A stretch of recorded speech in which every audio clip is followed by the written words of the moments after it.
Hello. Has it started? Hello, everybody. Hello, and welcome to those of you who are joining us today, and for those of you who will be joining us on the replay further down the line.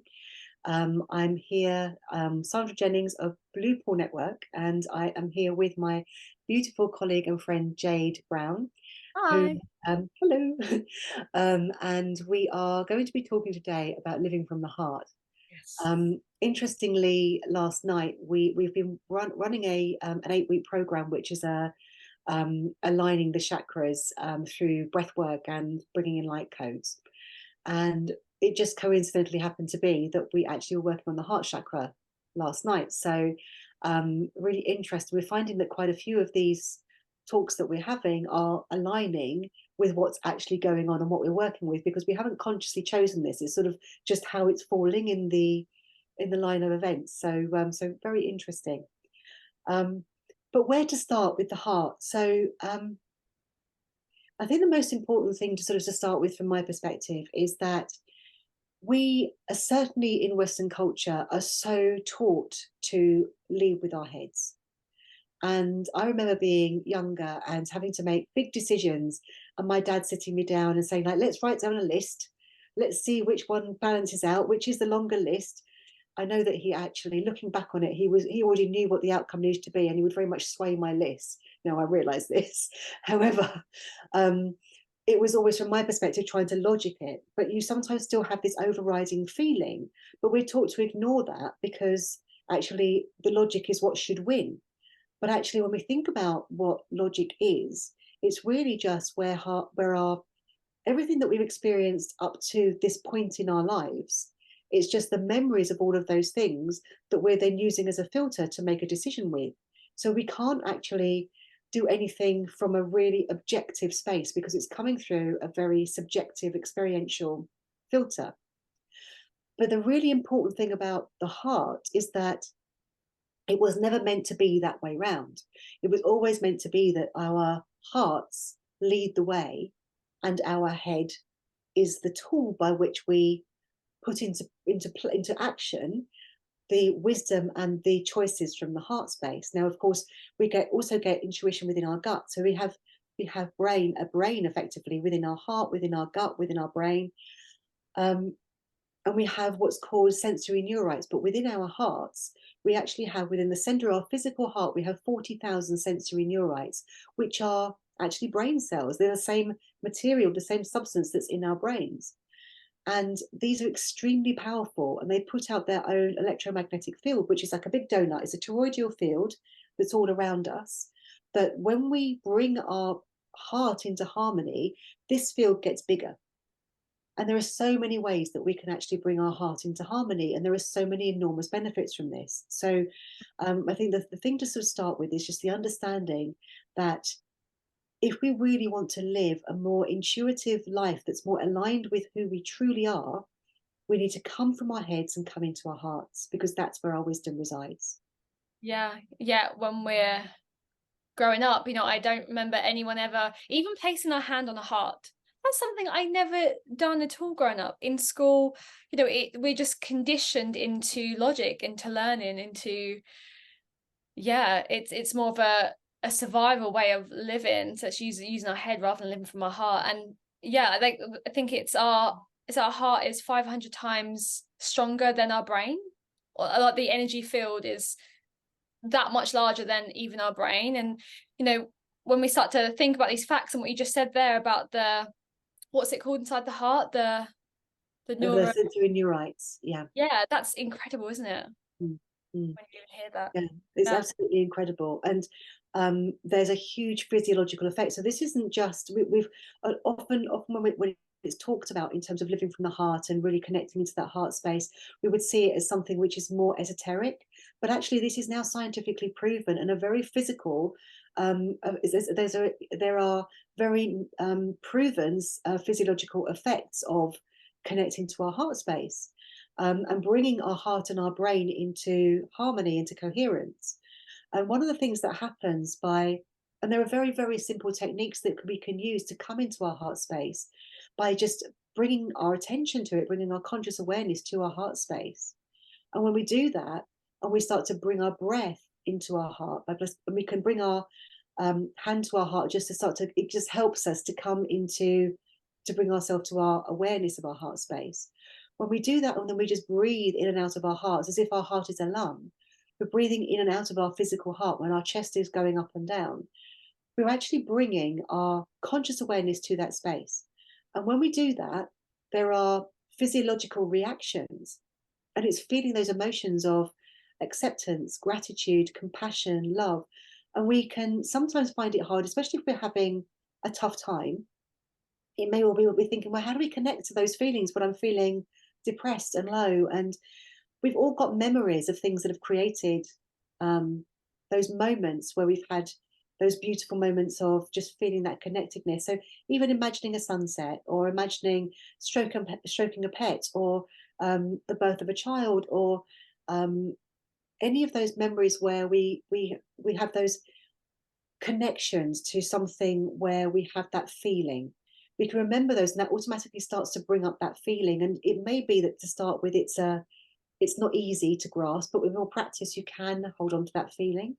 Yeah, But and there's it does take grateful practice. for. It does Yeah, take practice. like gratitude, it took me quite a while when I was um really like experiencing anxiety, but I was called to doing this practice of waking up every morning, looking out the window and trying to connect to those feelings, that feeling of gratitude. I think I started with, people would be like, oh, write a gratitude journal. And my partner got me one. And I was like, I don't feel anything. This is just more of a chore. Mm. So intuitively, I was like, no, I need to cultivate this feeling. And I remember one morning, I used to do it every morning, I looked out of the window and suddenly this, like, it's like I dropped into my heart.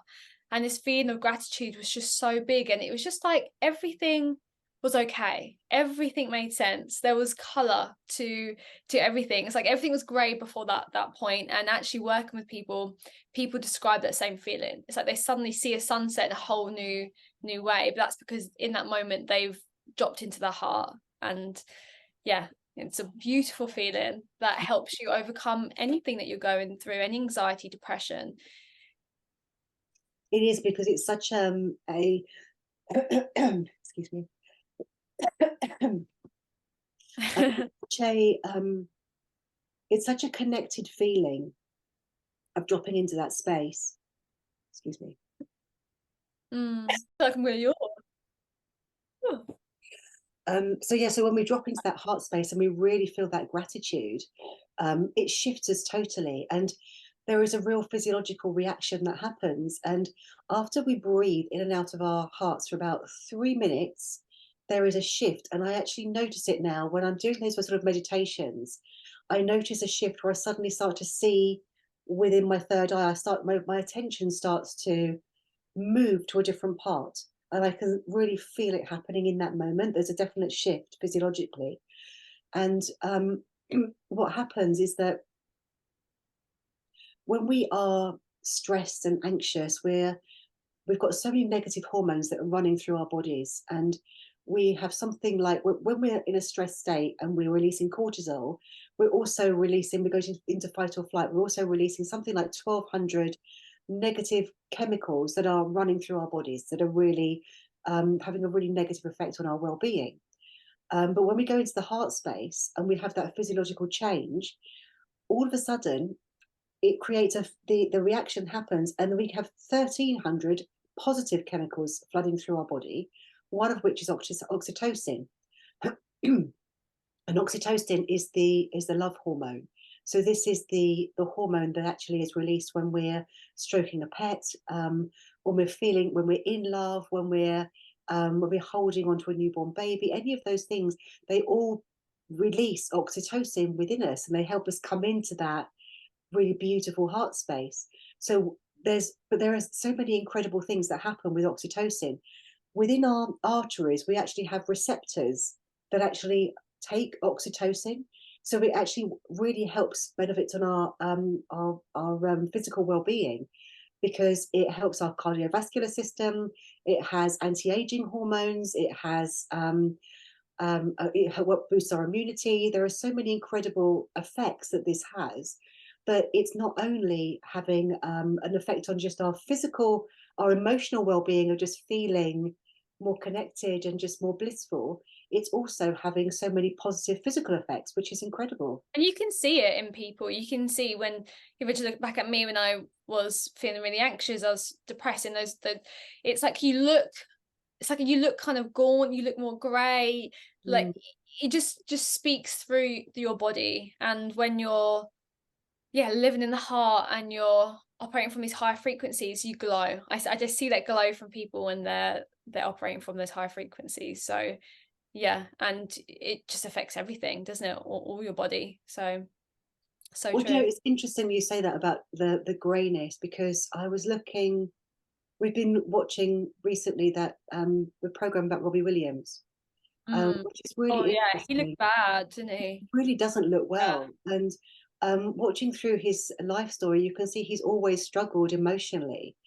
And now he's got no luster to his skin, and his vibrancy it's like his life force energy has been just drained away from him. It is. It's life force energy, isn't it? Mm, Yeah. totally. It's that connection to who you are. And so somehow or another, he's lost that connection, or it was being so distorted. So he's obviously got an enormous talent, and he's been living on some level through his to his purpose, but it's been so shut down in terms of how it's been manipulated and used. And so it's as a human, it's been so hard for him to bear. And you wonder why it is that people who are famous really struggle, because they've got these incredible gifts, but they're Mm, so shut down because of the restrictions and um, the way that the world imposes yeah. them on their life.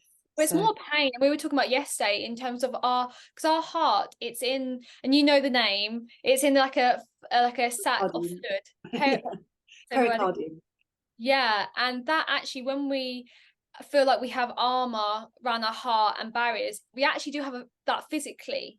That wall, that sac starts to strengthen the more that we're experiencing those negative emotions. So yeah, it's amazing. If you think, if I can imagine being famous, how much more you have to strengthen that wall, because it's things like grief, heartbreak, pain, betrayal, all those things that I'm All sure that you're. intrusion where you actually can't live your life with freedom because you're so restricted and shut down by looking out of your window every day. Now you're completely surrounded by paparazzi. You don't have any freedom. Reading Um, horrible things about yourself all the yeah, time. Yeah. yeah, I yeah. wouldn't So, choose that kind of no, life. I really definitely wouldn't. not. No, I can't imagine anything worse. But when you see that, and you see that he's such a physical, when you actually look at him now, you can see that that's exactly what's happened to him.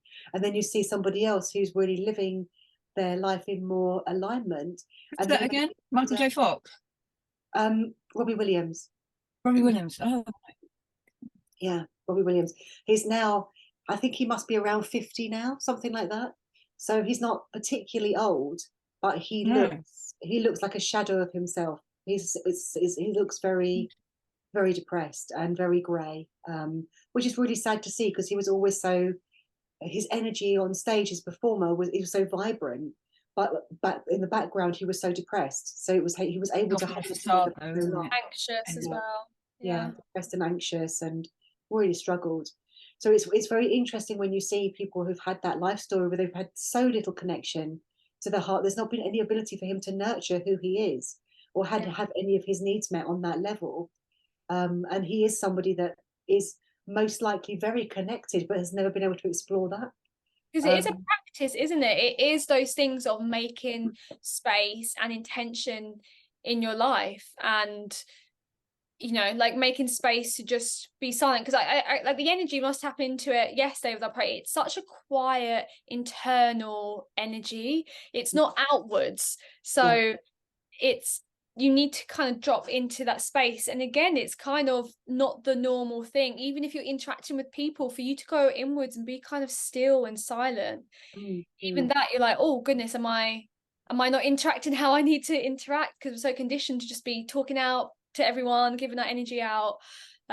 So yeah, it's an important thing to actually practice and make that space and time in your life, whether that's through meditation, whether that's through breath work, all the different modalities that we can do. Just sitting at the end of the bed practicing gratitude. There are so many things that we can do to drop into that space. Yeah.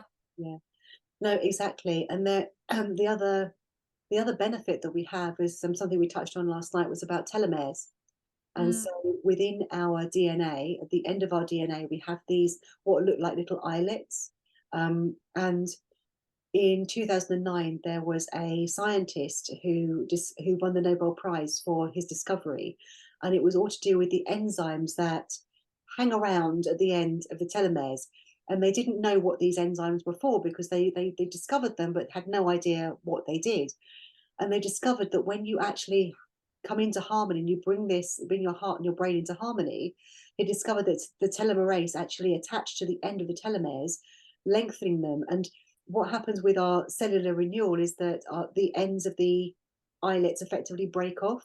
So as we get older, we're losing the ends of these parts of our telomeres, but the telomerase actually extends them. So it actually creates longevity within us. So if we look back at cultures where there have been people that have lived 250 years old, there are places around the world where there are recordings of people having lived for inordinately longer than we live now. And if we look back into ancient histories, which are perhaps not the accepted form of ancient histories, but certainly when you're looking at sort of more esoteric teachings, we can look at people that have potentially lived for 600 years, 800 years. It's because we were living in a completely different way.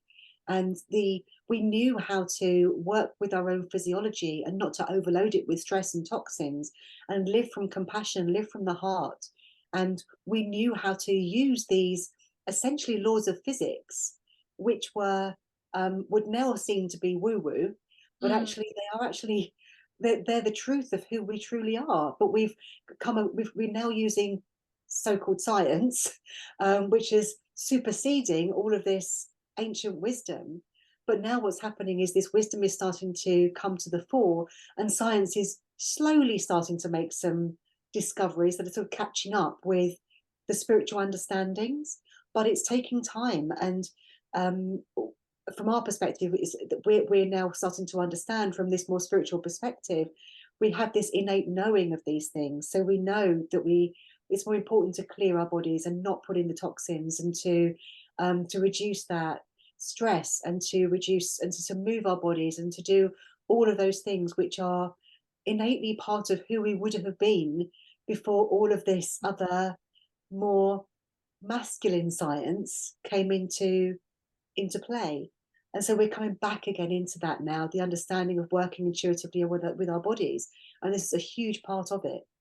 And it's that process as well that we all know. It's, if you think of those heart walls, it's releasing that trauma and that pain. Whenever I'm in sessions, a lot of people experience, it's like physically we can feel that heaviness and that pain on our heart. And hopefully in generations to come, more people will just be living in their heart and not have so much protection and that wall strengthened around them. But as we know where we kind of are now, our childhoods, things that have happened in our lives, that we do need to do that work to release that trauma, release that pain, and soften into our hearts. So it's just easier to drop into that space, because it's so hard it's like we disconnect from this place if it feels painful, if it feels heavy.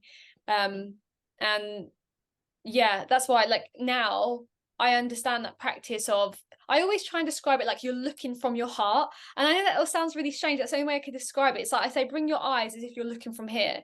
But really it's bringing your rather than thinking in your brain, it's thinking from here. Because our heart communicates to our brain. And kind of like our brain obeys our heart. And we were talking about this before, that's when we're too scared to drop into that because it's too painful. That's when we are just living so logically in our head, and we get caught in those stories, and we ignore that felt sense of our experience. And it's our true self. It's a connection to us, to our soul, when we're here. So that's why, like, most of my practice, it's like bringing your heart, your hand to your heart, bringing that connection here. What was your experience with connecting to your heart? What was your practice that got you into your heart. Mine was breathwork, but intuitively before breathwork, honestly, I would big one I talked about in my talks before, like going into the toilet at a restaurant, and I would just place my hand on my heart. For some reason it would just calm me down. I would just be able to drop here into a felt sense. What was your experience of first going into your heart? Did you have a particular practice that you done? So I think it was, I'm just trying to think, because it was quite a long time ago now, so it's quite hard to remember what happened. But it's something that I've done for a long time, but it became more apparent. I think because I was doing a lot of meditation and just coming into the heart space and just dropping in through meditation. And then some years ago, I did a course, which was John Valo Melchizedek's Awakening the Illuminated Heart. And that really helped me to drop in and understand it, and understand the benefits, and really how to live from that space, and how to connect into more of who you are from that space. Because I think the reason why it can be quite scary is what we were talking about, what you were just referring to then, is that not only does our heart connect to our higher wisdom, but it also connects to our subconscious. And so it's the doorway where we can connect into all of our trauma. So whenever I'm doing any work with the client, or whenever I'm doing any sort of meditations with groups or in any way, I always come into the heart space first, because to me that's always the doorway to enter wherever we need to go. And this is what we were talking about before, is that sometimes when you've got a lot of trauma held in your subconscious, and you're so used to being in your head, you want it to change, but you don't want to go into the place where it's held. So you'll dip a toe in, but won't quite fully immerse yourself into it, because it's too scary. It's sometimes quite frightening. And it's like wanting change without being prepared to change anything. It's like you want it, but you don't want it at the same time. It's just becomes very scary. So it takes time to actually come into that place of trust, and the knowing that you are supported. And I think without that, and I think this is where sometimes some people are receptive and some people aren't, because if you haven't got that trust of the universe, that you have got a higher self, and you've got that connection to all that is, you're literally trusting into a void space that you don't know what's there. And so maybe that's why it's sometimes quite hard for people to drop in without that intuition and knowingness that there is always something greater, and that there is a higher path for us to follow, and that there is a wisdom within that space. So it may well be that people are just connecting to one part of it and not the other. We're just sort of thinking about this because we were chatting about it earlier, weren't we, in terms of Makes sense. I was saying how you and me, we it's like some people I notice will jump feet, do you say feet and first, just fully jump into the experience of the unknown. But now thinking about it, they are people that I know that believe in a high purpose, higher self, conscious, that they're on that kind of journey. And I think that faith, that's why people have religion. It's like faith actually is what enables us to surrender and trust to what is, and not have to control absolutely everything ourselves. And yeah, it's probably true. That's what, if people don't have that, there's nothing there to hold you, is there, and to support you in that. So it's much harder to go towards that. So it's really interesting. So there are so many things we could talk about with the heart, but the the most important thing is really just, we've given a lot of sort of background, but the important thing really is just to know and trust that being in that space and just connecting to it and just working with your breath, it's a very, very easy process. Just work with your breath, breathing in and out of your heart space, just bringing your awareness to it. You can just do it for a few minutes, but it really shifts and changes how your day starts to unfold. And from that place, you're able to respond differently. And even if you're having a challenging day, take yourself off for 5 minutes and nip to the loo, put your hand on your heart and just breathe into that space. And your perception will change, because you're coming into that space of, rather than being in your head, where quite often if we're in a slightly difficult situation, we're going through our own negative filter of that perception of that. We can actually shift that perspective, and we can start to see it through the wisdom of our hearts. And then we have a completely different reaction to what we would have done had we stayed in that headspace. I know there's been times before when I've had a real difficult situation with somebody, and I've been like cross with them for whatever reason, and then gone, okay, especially when it's people that you love and you don't want to be cross with them. And so I've sort of stepped back and gone, I'm just going to sort of sit with this and go into my heart space. And then suddenly just found this immediate acceptance, understanding, and compassion that wasn't coming from my head. And so then your head can start to respond in a way which is so much more helpful, because our head has a tendency, if left to run riot, to escalate. We end up sort of responding from our own trauma. Whereas if we just come into that space and we look at it from a much more higher, from our higher wisdom, we're so much more likely to respond in a way that's going to be helpful, rather than one that's going to escalate already a problematic situation. I think when we're in the heart, it is that point of oneness with others, the point of empathy, compassion, where there isn't an enemy. In your heart, there isn't an enemy. Everything is just, yeah, as it is. We're all connected, so it's so much easier to interact with people and have better relationships when we can do that. It's just reminding ourselves in those moments, isn't it, that okay, I can give myself permission to do that and drop into my heart. And I'd even say connecting spiritually and channeling and connecting, that is dropping into the heart, isn't it? As you point, like if you're trying to strengthen your gifts and kind of go on that journey of connecting to your intuition, it is that practice of dropping into your heart. Yeah, absolutely. And I think probably the final thing to add, so there's lots more we could add, but we could be talking for a long time otherwise. But the final thing that I would like to add is that when you're listening to your heart doesn't talk in stories. That's your mind. Your mind knows instantly. It will give you a felt sense, a truth, an intuition, an understanding, and knowing. Whereas your head will be talking you in and out of something, trying to make you right and somebody else wrong. It's always has those bargaining techniques. So if you're listening to that going on, you're still in your head and not in your heart. So just drop down further, give yourself more time just to come into that space, and you'll feel the difference, because you'll feel the compassion and you'll feel the shift, and you won't be having that conversation with your partner or your child or your friend or whoever it is, or your boss, where you're like, he's done this and she's done that and it's not fair, and which we all have a tendency to do at certain times. But when we drop out of that, we can go, okay, well, that's their perspective, and I understand that. That's okay. This is how I'm going to respond. This feels true to me. And it's just coming into that feeling of your truth, rather than having this discussion backwards and forwards, trying to sort of bargain with each other about who's right and who's wrong. And we waste so much energy having these battles, when if we're in our heart space, they just don't exist. Yeah. And it's safe to do so. It's safe to be vulnerable. It's safe to feel those emotions. And when we're existing from the heart, that's when we can, something makes us sad. Well, we're gonna then feel that sadness, validate it, have that experience, sense it and release it. And it's just that practice that I'm so passionate about getting people to, is feeling their emotions, being okay with it. It's a natural process to feel it, to be able to let it go, rather than strengthen this heart wall and build up more and more protection. Yeah. And so much of it is about us wanting to prove ourselves right or wrong.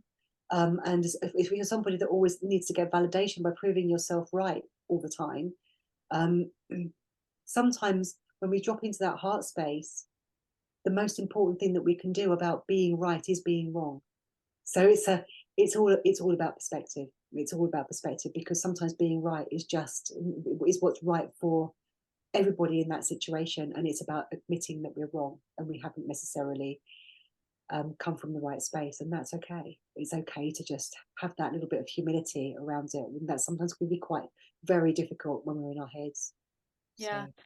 And on that note, me and Sandra are working together, doing sessions with the breath work, with the energy healing, with the light codes, light activations, which we've been not only practicing on each other and developing our own gifts, which have been incredible, but we've already been doing sessions with others. And it's a deeper way to drop into your heart, to move away from the mind and those stories, to feel those emotions, feel anything that you need to release, any trauma. It's a really amazing process to assist anyone who needs it with that. Yeah. And just enabling you to create that space to have those higher frequency codes coming in. So it's almost expanding the process of the breath work by just giving it that little bit of help with the clearing. So as Jade's working with the breath, I'm helping with the clearing, just to make that an easier process to let go. and then it creates that more space to anchor in those higher frequencies and higher timelines. So yeah, we are here and available, and we've got it on special offer until the new year. So it's really incredible in the sessions, isn't it? Like actually what work we're doing with the heart, like the literal connections from the heart and the codes that come in for that space. It's really amazing. Yes, very interesting. So thank you for those who have joined us on the call today. Do either of you have any questions or comments that you might have at this time? Yeah, I think it's fascinating how we can do things without really kind of knowing exactly what's going on. I mean, even with the experience I have, sometimes I'll react to something and then I'll think that's not the right way to react, and I'll swap it around. And you do feel this different attitude, and if you react to somebody who's irritating, happened to me last weekend, irritating the hell out of you because he's like a little puppy following you around. I'm not talking about my husband. And constantly yakking. It was driving me nuts. But then I managed to turn my thinking around and think, no, he's a friend. He needs to talk more than he needs to listen. He needs me to be there. I'll give him the love that he needs in the nicest way. And I did that, and then it completely changed my perspective. It completely changed the whole way the weekend was going. And I think that's what I did. I did exactly what you and Jade have been talking about, which was fascinating. I did come from the heart rather than the mind. And it's more of a natural thing, isn't it, rather than a thinking it through. And it's a felt it's felt sense, isn't it? It's a feeling that when you drop into that with that person, you could then listen with that compassion, and there was like probably more space. You felt more spaciousness in that experience rather than your mind constantly and it suddenly became so much more tolerable. Well, our heart is eternally tolerant, and it's those parts of us when we're responding from that place where we're irritated. It's always coming from a part of us that hasn't healed, and we're human. We've all got those parts of us, and certain people will trigger those aspects within us. It could be a part of us, for example, where as a child we weren't tolerated, and so therefore we would find that we're then intolerant to other people doing those things that we were told off for. It's a part of us that hasn't been healed. So if we're continually told, will you stop talking? Will you just stop chatting on? You're getting on my nerves, all that sort of thing. It creates this sense within us that that's not an acceptable behavior. So that's parts of us that actually, so all of it's showing us something about ourselves and what needs to be healed within us. So it's so interesting what we can step back and observe when we just drop back into our heart space. And naturally that is healing us, because we're able to give that tolerance, and by giving tolerance to the other person, we're giving that tolerance to ourselves.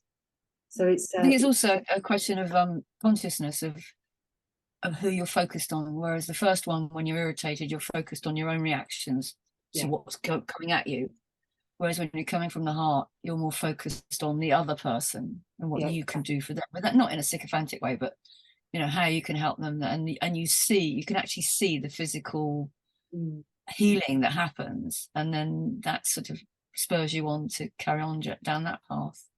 And also like when you are in your heart as well, that's when also you can make the right decisions to walk away from someone, to put those boundaries in place. It's about feeling your own come up, because it's the connection to you. And so if you're feeling like pain here, you're feeling something here, intuitively you will know to step away, rather than we were talking about this yesterday, codependency. If we're overactive in that element, we were trying to give to everyone, we're not actually still in our heart in a balanced way. So also it's not about giving to others completely, knowing when we can walk away. Totally. And also you can give, and then you realize that actually it's not going to make that much difference to that person. No. Ultimately. So you have to have a separation to protect yourself sometimes. It's Sandra just knows exactly what I mean. Yeah. It's that balanced awareness, and knowing that so our heart is connected to everything, but it's connected to, it's about our connecting to our real sense of self and our own boundaries, and boundaries not being that we put a wall around. It's more about us knowing our truth, knowing our identity. And if those boundaries are, if somebody steps over that and means that we're hurt because of somebody else's actions, yes, we can forgive the action, but it does enable us to have discernment around how we respond. Whereas if we're still in the head and we're in our trauma and we're working from the subconscious, we might allow bad behavior to happen to us because we're looking for that validation continually.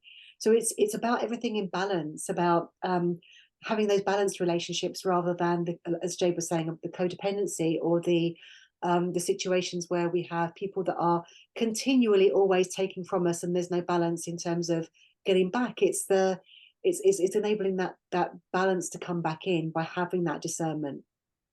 Yeah, because if not, it just brings us more withdrawn in our heart space anyway, because we are feeling more pain, we're feeling more rejection, we're opening ourselves up to that, you know, we're putting fire on the fire. So yeah. Thank you, Jill. And how are you? Are you okay? Yeah, I was just thinking about when I worked in a very large secondary school with teenagers, and it always made a difference because when you were saying when was the first time you started sort of noticing dropping down into your heart, I would say when I worked there, because you could be triggered every day easily with their behaviour, and it always worked when I dropped down into my heart, because invariably there was some issue, emotional issue going on. But, you know, I'm human, so I would sort of like be a bit like that to begin with. Because we're so like, we go directly here, don't we? And then it would be that judgment would come in, you know, why are you behaving like that and what's going on here? And you know what you should be doing. Not that I ever spoke to them like that, but I saw plenty of other people who did. But I always, there were rare occasions I just was triggered too much to do that. But mainly, I just used to think, what's going on there? They're coming from a place of hurt, anger, and it became over the years an immediate thing of dropping down into my heart. Not always when it concerned myself, I will say, I found that more difficult. But with the young people, it became habit. It sort of became a way of a natural way of dealing with them. And I would say invariably it worked because they knew where you were coming from. You weren't judging them, you were sort of feeling into them. And then because you were feeling behind the anger, you imagine how many teenagers are angry. All of them, or they're all hurt, or there's something going on. So that's when I really became aware of dealing with them. And then I started to incorporate it a bit more with like friends, and I did find that more difficult, I will admit. I found it easier with the kids than I did in my personal life. But the other thing that I did a couple of years ago, no, in fact it was 2020, I did Lynn McTaggart's training for the Power of 8 healing group, and that's all about the heart. You just drop into your heart, and that's where the healing comes from. So I think to me the heart is so important. But last night I saw a vision of my heart, and it was sad. It was sad in that you could see where it closed down, where it had darkened in parts. it was almost misshapen and not as big as it could be. And I think that's what triggered the feeling, because the sadness that my heart looked like that, whereas it could have what it could be. So it was really, really powerful last night, and I think heart work is, it'd be lovely to teach the kids that, and I do teach some of my university students now when they're really caught up in decision making. I say, just put your hand on your heart and drop down. Just hold it there, even if it's something. Well, it is alien to them. They do listen, and they sort of give it a go. But yeah, I think it's really important work that anyone, I would say to anyone, if you get the chance to do it. Well, they're lucky to have yeah, very, very lucky. Yeah, like teachers now. You imagine that that was part of their training, the practice of just dropping into your heart, how much better that would be in schools, because I imagine children feel it more than anyone. You think that electromagnetic field from the heart, children are more sensitive to that than anyone, so they do feel that and they do respond to that. So yeah, it's amazing. Definitely, there should be so much more of it within our schools, within our children. It should be some. I think it is probably undoubtedly our biggest healing tool, is to come into that space, and the most simple thing, because it's so easily accessible. Yeah, we have to do is we're a few breaths away, and that's it. We're there. But yeah, and I could tell when you were talking about it, and it's like when we think from our head, our eyes go up, but when you dropped in the heart, we actually go down, like our eyes go down, and we put our attention there. Just even before I bring awareness to that, like if you're like up here, you're thinking from your head, but if you drop down, yeah, it's so interesting. It's like whenever we do any of the work that we do, I know Jade and I both, certainly when we're working, always pretty much 90% of the time I've got my eyes closed, because I'm in an inner space, not in a outer space. I find it quite hard to work with my eyes open. I open my eyes to just check in on everybody and make sure everything's okay, but then I go back into that inner space again, because is that connection, and it's a completely different sense. It's totally that's like different. when we were doing talks and things, like I said, when you're reading and you look up and you're thinking in your head, it just throws you off. You're just out of the flow of it, and you're not kind of channeling and bringing it from the heart. So it's so much harder to be looking at notes and reading things and thinking, rather than just letting it flow from here, like I say, coming from the heart out of the throat. Yeah, exactly. I had to do a conference on child protection, and it was really, God, I was so nervous. It was in a hotel. There was lots of social workers there, foster carers, and we had a case study at the school.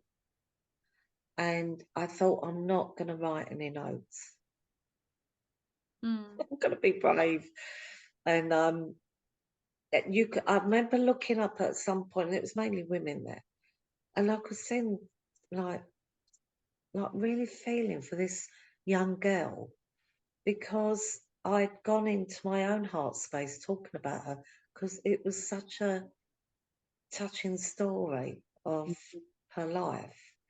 And I thought, no, I did, because I'd worked with her and I knew her, I got to know her well, it took time.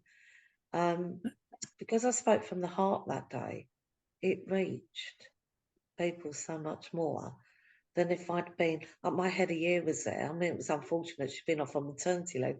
No, she literally had these prompt cards, and she had her head down, and it wasn't the same connection. But because I'd done the emotional work with this girl, I immediately went in my heart. But you could see the response of the women in the audience. They were like, oh, really getting connected, emotionally connected to the story of this student. Yeah. And I find that when we go to Bradbourne and people are up the front talking, when they're coming from their heart, the difference you can feel it. You can feel it in your own heart. and you can feel the emotional involvement going on while people are talking. It's such an intimate space there, and I think people feel comfortable and confident to talk from the heart. It's a trust, isn't it, that it takes. Like you said, if you take away the cue cards, take away the logic, and you just come into a space to drop into the heart, it's a trust. It's a trust that people are going to receive that well, that it's safe to be vulnerable if anything does naturally come up, because, you know, in this space it's felt sense that you're okay to have that experience. So it is, they say it's so important to have those spaces like Blue Pool, you know, people around you that you can live more in the heart and practice that. Yeah, Beautiful. It's lovely that you're able to have that impact and with so many people, and have that influence. So and yeah, like as Jade was saying, it'd be wonderful if we had that in all schools and with all children, had people that were connecting with them, and our whole school system was more about the connectedness of who we are rather than learning things that you have to do in a certain time frame. It's just it takes us again, all of it shuts us down in terms of who we are. And your heart remembers more. Sure, I just think about that, like all the things I learned from school, in my head, in my brain, half I don't really remember anything, but like imagine if you were practicing things in living a heart, that stays with you forever. well, there's actually quite a few indigenous tribes where their children don't go to school initially. What they do, well, they're schooled in a slightly different way. They do it in a way which is that they're taught to learn the wisdom of the heart first. So they connect in with their heart space. And then when they do actually start to teach, they're taught it to use their mind through the wisdom of the heart. So that it's actually one comes before the other. And until they've actually in their heart space, they don't actually learn the head stuff. I love So that. it's different. It's a completely different way. But I don't know whether it's the Hopi. One of those, there's probably more than one, but there are certainly indigenous tribes that still teach their children in that way, and we have so much to learn from them. And they'll be looked at as being sort of very much more, I suppose, very much more basic in terms of the way that they live. But when we look at that, that's really where we need to be coming back to. And we look at all of the so-called technological advances that we have, but where has it got us to? It's taken us away from ourselves. It's taken us outside of ourselves, and now we're having this journey to come back again. And it's been a high price to pay for the disconnection from who we are. I feel like everything has to shift. Everything in all industries and schools, how we live. And I feel like we're going down that road. It just takes more of us to be talking about this, doing this, practicing this, and just being brave. Yeah. And doing it in a way where we're not trying to alienate anybody else, and make it normalized. And I think that's a really important thing, because in times gone by, it would have all seen as if we were all slightly out there. But it's starting to, probably in some respects, people probably still do, but that's okay. But it is also just about making it more normal, making it more accessible, and so that it is.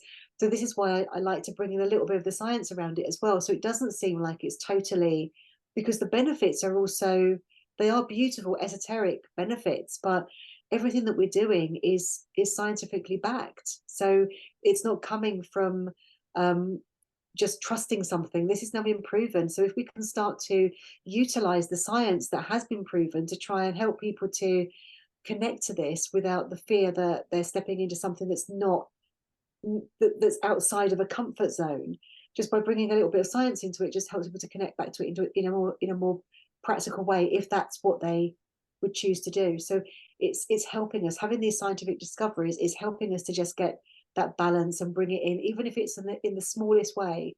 It just helps people to trust it more, and it helps to make it more, this just spread more easily. Joined this call today, and I thought I'd just mention what we're going to be speaking about next Thursday, and it's all about gut health. Not only physically, but as we've been talking today about the gut also being like our second brain, so we'll be talking about it energetically as well, but also the importance of gut health, because for me it was the first point of actually kind of fixing my physical health, my digestion, my hormone, balancing my hormones. So everything really does stem from the gut. and there is lots of information about how we can kind of go on that journey and healing our guts. So yeah, lots to talk about next week, so look forward to seeing you then. Thank you, Sandra, for the lovely call again and all your wonderful information about the heart. And thank you for joining me, and for sharing with the information as well. So thank you so much. It's been a really beautiful call today, and we're really grateful to those that were on the call with us, and for those of you that weren't, we hope you enjoyed the recording, and we will see you again next week. Take care. Bye for now.